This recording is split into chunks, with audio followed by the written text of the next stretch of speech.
തൃശ്ശൂർ ഒളരിയിലുള്ള ആശുപത്രിയിലെ staff nurse Lena എന്ന പെൺകുട്ടി ആലുവയിൽ കുഴഞ്ഞു വീണു മരിച്ചു. 25 വയസ്സുണ്ട് ലെനയ്ക്ക്. ആലുവയിൽ ഇവരെന്തിന് ചെന്നു, എന്തിനു പോയി എന്നിപ്പം വ്യക്തതയില്ല. 2 സുഹൃത്തുക്കൾ കൂടെ ഉണ്ടായിരുന്നു എന്നാണ് മനസ്സിലാകുന്നത്. ഏതായാലും പോസ്റ്റ്മോർട്ടം നടത്തി കഴിഞ്ഞപ്പം വിഷം ഉള്ളിച്ചെന്നിട്ടാണ് മരണപ്പെട്ടിരിക്കുന്നത്. ഏതായാലും പിതാവ് വാൽക്കുളമ്പ് മുണ്ടപ്ലാക്കൽ ജോൺ എന്ന് പറഞ്ഞ ആൾ പോലീസ് കൊടുത്തിരിക്കുന്ന പരാതിയിൽ ഈ 2 യുവാക്കളുടെ കാര്യത്തെപ്പറ്റി പറഞ്ഞിട്ടുണ്ട്. ആ യുവാക്കളെ പോലീസ് പ്രാഥമിക അന്വേഷണത്തിൽ ചോദ്യം ചെയ്ത് വിട്ടയച്ചു എന്നും വാർത്തകൾ വരുന്നുണ്ട്. പോസ്റ്റ്മോർട്ടം റിപ്പോർട്ടിലാണ് ഇത് കുഴഞ്ഞു വീണ് കഴിഞ്ഞപ്പം മരണപ്പെട്ടപ്പം പോസ്റ്റ്മോർട്ടം റിപ്പോർട്ടിലാണ് വിഷം ഉള്ളിച്ചെന്ന വിവരം. അവർ സ്വന്തമായി കഴിച്ചതാണോ, ഈ 2 യുവാക്കൾ ഇവരോടൊപ്പം കാണപ്പെട്ട യുവാക്കൾ വിഷം കൊടുത്തു കൊന്നതാണോ ഒന്നും വ്യക്തതയില്ല. പെൺകുട്ടിയുടെ കൂട്ടുകാരികളെയും ആശുപത്രിയിലെത്തി പോലീസ് ചോദ്യം ചെയ്തിട്ടുണ്ട്. ആന്തരിക അവയവങ്ങൾ പോസ്റ്റ്മോർട്ടത്തിന് ശേഷം ഫോറൻസിക് കെമിക്കൽ എക്സാമിനറുടെ പരിശോധനയ്ക്ക് അയച്ചിട്ടുണ്ട്.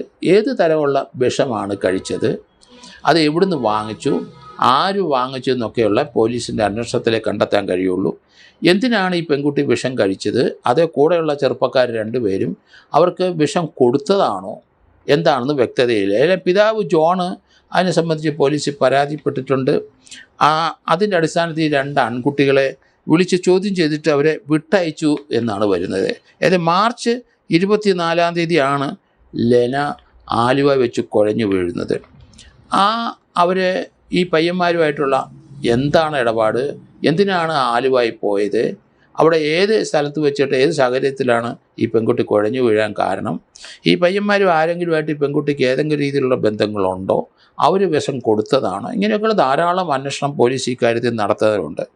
എന്തായാലും ഈ പോസ്റ്റ്മോർട്ടത്തിൻ്റെ റിപ്പോർട്ടിനകത്ത് വിഷം ചെന്നെന്ന് കണ്ടെത്തിയിട്ടുണ്ടെങ്കിലും ഏത് തരത്തിലുള്ള വിഷമാണ് എന്ന് അത് കെമിക്കൽ എക്സാമിനർ വിസറ അയച്ചിട്ടുണ്ട്.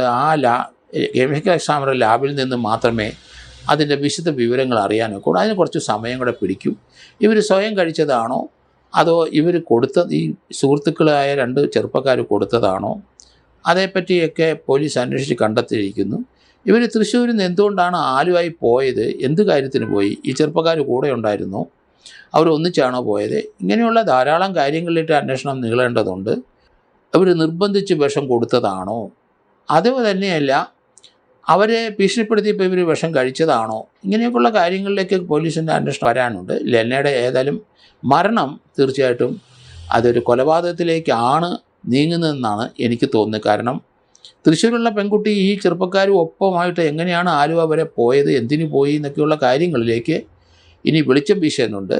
എങ്കിൽ മാത്രമേ ഈ മരണം ഒരു കൊലപാതകമാണോ അതോ ആ പെൺകുട്ടി ഇവരെ പേടിച്ച് ആത്മഹത്യ ചെയ്തതാണോ, അത് ഈ വിഷം ഇവർ വാങ്ങിച്ചു കൊടുത്തതാണോ, ഇങ്ങനെയുള്ള കാര്യങ്ങളിലേക്കൊക്കെ പോലീസ് ഇനി നീങ്ങേണ്ടതുണ്ട്.